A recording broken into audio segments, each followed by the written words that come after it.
भारत की खुफिया एजेंसियों की कहानियां एक रहस्यमय और रोमांचक दुनिया में ले जाती हैं, जहां हर मोड़ पर सस्पेंस, जोखिम और वीरता का परिचय होता है।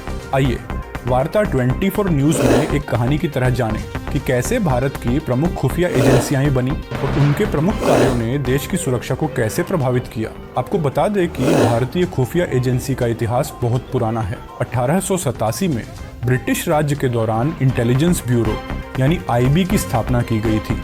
इसका मुख्य उद्देश्य भारतीय उपमहाद्वीप में राजनीतिक गतिविधियों और संभावित खतरों की निगरानी करना था। स्वतंत्रता के बाद आईबी ने आंतरिक सुरक्षा को सुनिश्चित करने के लिए अपनी भूमिका को और भी महत्वपूर्ण बना लिया।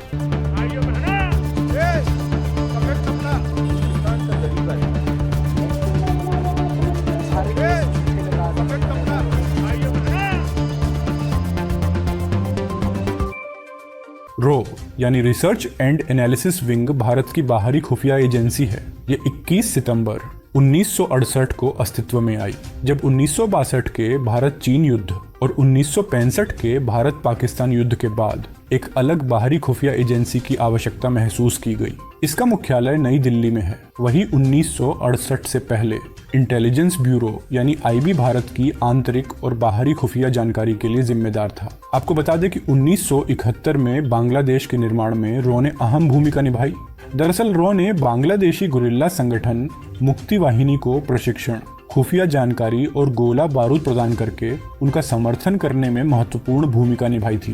पूर्वी पाकिस्तान में पाकिस्तानी सेना की आवाजाही को भी रो ने बाधित कर दिया था और अंततः बांग्लादेश का निर्माण हुआ था। वही आइए जानते हैं ऑपरेशन मेघदूत के बारे में। दरअसल 1984 में रो ने पाकिस्तान के बारे में जानकारी दी कि वे ऑपरेशन अबाबिल के एक हिस्से के रूप में साल्टोरो रिज पर कब्जा करने के लिए सियाचिन ग्लेशियर में घुसपैठ की योजना बना रहे हैं। इसलिए भारतीय सेना ने ऑपरेशन मेघदूत लॉन्च किया और लगभग 300 सैनिकों को वहां तैनात किया गया। परिणाम स्वरूप पाकिस्तानी सेना ने रणनीतिक चोटी पर कब्जा करने के लिए अपने सैनिकों को पीछे धकेल दिया। वही रो ने भारत के पहले परमाणु परीक्षण यानी ऑपरेशन स्माइलिंग बुद्धा को सफलतापूर्वक गुप्त रखा। इसके अलावा 1974 में भारत के पहले परमाणु परीक्षण की गोपनीयता बनाए रखने में भी रो ने अहम भूमिका निभाई। यहाँ तक कि चीन और अमेरिका जैसे देश भी भारत की ऐसी गतिविधि से अनजान थे।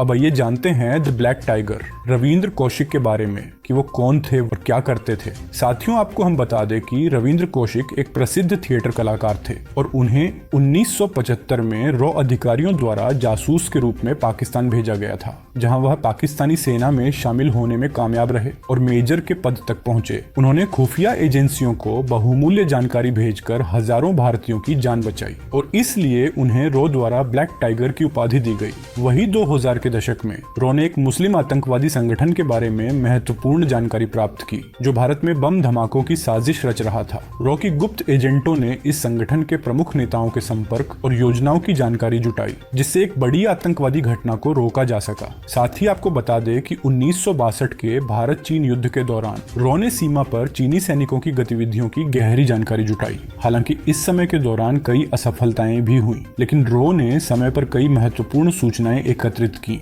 जो भारतीय सेना के लिए लाभकारी साबित हुई। दोस्तों, इन एजेंसियों की कहानियां केवल खुफिया जानकारी इकट्ठा करने और सुरक्षा चुनौतियों का सामना करने तक सीमित नहीं है। वे एक साहसिक यात्रा की कहानी है, जो देश की सुरक्षा को बनाए रखने और दुनिया की बदलती परिस्थितियों के साथ तालमेल बिठाने की प्रक्रिया को दर्शाती है। इनकी मेहनत और समर्पण ने भारत को कई खतरों से सुरक्षित रखा है और इनके कार्यों की गहराई केवल वही जान सकते हैं जो इनकी दुनिया में घुसपैठ कर चुके हैं। बाकी आपको यह जानकारी कैसी लगी हमें कमेंट में बताएं और इसी प्रकार की रोचक जानकारी के लिए वार्ता 24 न्यूज चैनल को सब्सक्राइब करें।